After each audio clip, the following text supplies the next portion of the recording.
what got you into MMA, or what fight or card was the first one you watched? Blake, I'm gonna let you take this one first. Alrighty. For me, I have to take it all the way back to UFC 61.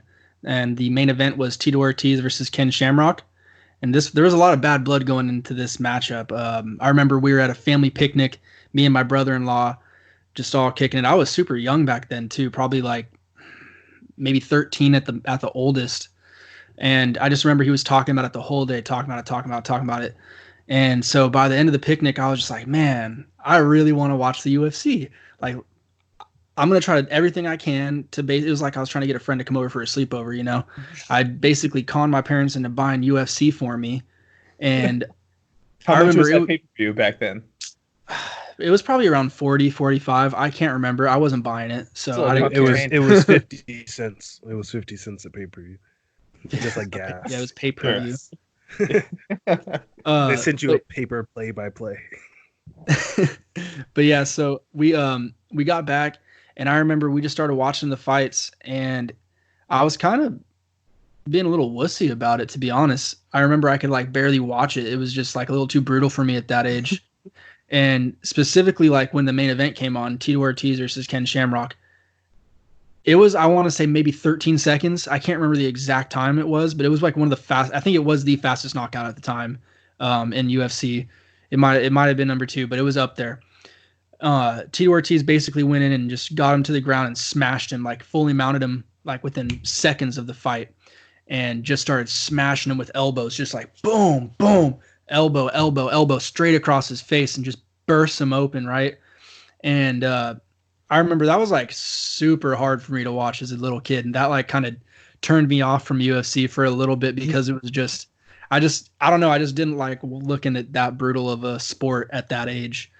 But that fight was the first one that I really watched and like took notice in, because I mean I watched like fights before, like Tyson fights and all this stuff that my dad would watch when we were younger, but that was the first one that I can vividly remember. And Old. yeah, no, I'm a little old, be honest, compared to you guys. You guys are youngins, but yeah. So that was the first one that really stuck out in my mind. That fight didn't necessarily get me into MMA, but it was the first card that I vividly remember watching and getting intrigued by. Okay.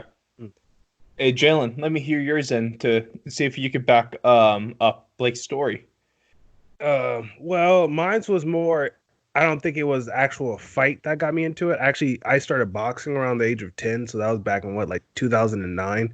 So when I started boxing around then, I kind of got into the whole fighting world, and I just kind of like dabbled in watching boxing fights, MMA fights, Muay Thai fights around then.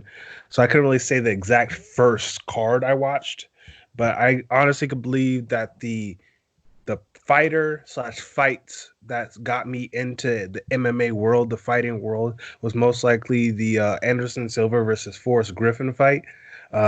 Seeing a grown man like pretty much make another pro fighter who at the time, Forrest Griffin is no pushover at all. No. Former champion. Any Forrest sense Griffin. of the word. Yeah, former champion Forrest Griffin. He made Forrest Griffin look like he shouldn't be there at all. The way he fought, it was like I saw him put his hands down, and I was like, "Oh, he's gonna get knocked out. You don't do that." And then he was landing shots, doing it, and I was like, "Yo, how does someone just do that?" I was like, for me, fighting was you're gonna have to take a lot of shots. Like everyone just takes shots. Is more you have to get the heavier shot off. At that point, that's what I thought it was. And then watching Anderson Silva fight, I was like, you don't actually have to get hit to win. You can.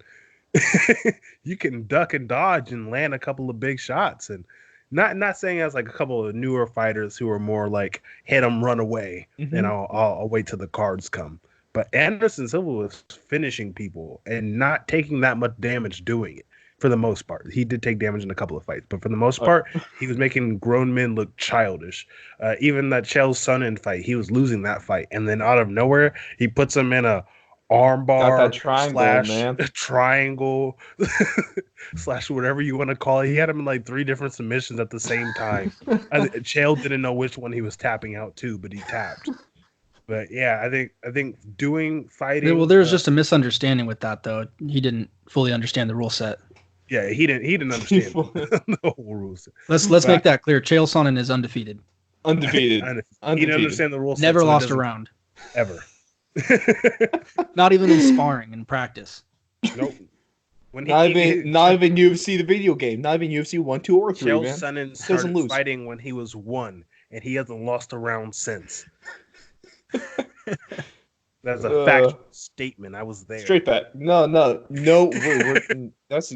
We're like only kind of reporting the facts. We never report opinions on the show. Only facts. Okay. Never facts. Only. No. But yeah, I think getting into fighting and actually doing it myself and seeing that getting hit in the face really isn't that bad. I recommend everyone get hit in the face once in their life.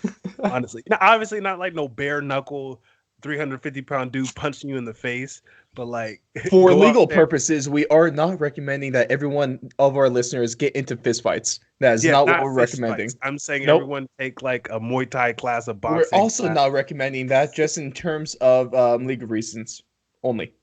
Yeah, we'll give it just legal reasons. There's legal reasons. But yeah, I think everyone. That's a great fight. Yeah, yeah. I think the fight that is the first one I really remember, and it's always going to be ingrained in my head. I'm just going to preface this saying that I have not been a diehard UFC fan for a while. I became a fan during the card that was UFC 225. This was on June 9th of 2018, and this was all courtesy to UFC correspondent Blake Campbell, because we met at work, co-worker with that summer job, shit summer job, but me and Blake got each other through it for sure. And then Blake invites me over to his place because he's watching this UFC stuff and he's talking me up about it. And I'm like, I'm interested. I'm hyped for this because, of course, I know about the UFC, but I've just never really been able to sit down and watch a card. And Blake lets me come over to his house. And the first fight I really remember watching is Curtis Blades versus Alistair Overeem. And this was the main event for the prelims that night. And this ended in brutal fashion. When Curtis Blades got to, I remember vividly, he got to full mount against the side of the cage, almost like about middleway. The third one elbow, third one slices Overeem open. Then the fourth and the fifth one just squirt out blood. Overeem's head looked like a fountain of red. This dude was cut open bad. This knockout for him probably rivals the uppercut that Nagano gave him when he sent him into orbit. But this was one awful. But this was so bad, Overeem couldn't even stand in the octagon for the decision. He couldn't even get watch Blades get his hand raised. He had to be taken immediately to the hospital to get that thing sewn up. And I was just thinking about this card, but I had to look back at it, and Blake was telling me about this, and I realized it myself for UFC 225 to be the first card I was able to watch and really get me into the sport of UFC. I am undoubtedly blessed and lucky because just let me run. Even the early prelims on this card were stacked by guys like Danny Gay, Charles Oliveira, that banger between Joseph Benavidez and Sergio Pettis.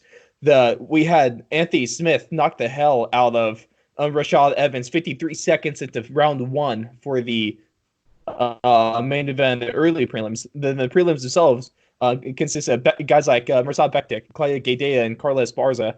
Then in the main card, we had, of course, what it was in the octagon wasn't great, but what it was in the lead-up was great with Mike Jack, the company, both of which had an awful fight. And oh boy, poor CM. There was so much hype behind that, and yeah. Oh no.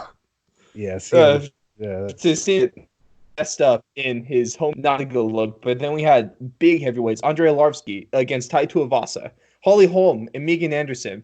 We had the co-main, that was Colby Covington and Rafael Dos Anjos, and I do believe that this was a fight that Covington won the interim belt, and this is the one that he was falsely stripped of, and this is one he still carries around to this day. So this helped spark that Colby Covington character. Then, of course, in the main event of the evening, we had Whitaker and Romero 2, which was an absolute slugfest. So, for this to be the first show for me to watch to get me into UFC, I don't really think there could have been a better one. And I'm lucky as hell.